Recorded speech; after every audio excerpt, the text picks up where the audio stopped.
IELTS Writing Task 1, Lesson 4, Pie Charts. Pie charts can show numbers, but they always show percentages. Let's look at an easy example using the following topic: the favourite sports of a class of 20 children. Here's the pie chart. We see 4 sports: tennis, rugby, swimming and football, and the chart could show numbers of children like this.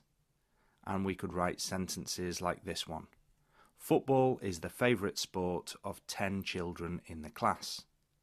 Instead of numbers, the pie chart could show percentages like this. And then we could write 50% of the children in the class prefer football to any other sport, or half of the class said that football was their favourite sport. But remember, even if you don't see the percentages, you can still say half of the class or 50% of the class, because we can still see that 10 out of 20 children preferred football. And even if you don't see those numbers, we can still see percentages or proportions in the pie chart. The full pie chart is 100%, so it looks like football is approximately 50%. And we can say around 50% of the children in the class prefer football to any other sport. So the key thing to remember with pie charts is the full pie is always 100%. Pie charts can show changes over time. For example, years. You might see a pie chart for the year 1999 and another one for the year 2009. The categories are the same, so we can talk about the numbers increasing or decreasing from the first year to the second year.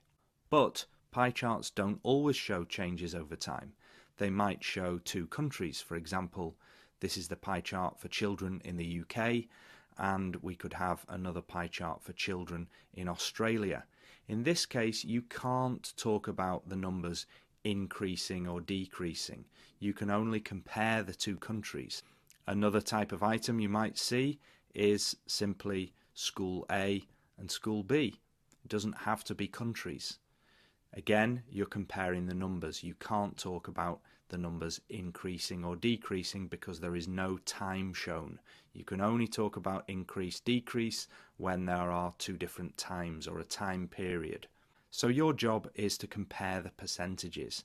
That's the main thing. But you can also compare numbers if numbers are shown. Once you've written your introduction, you're going to do 2 types of comparison.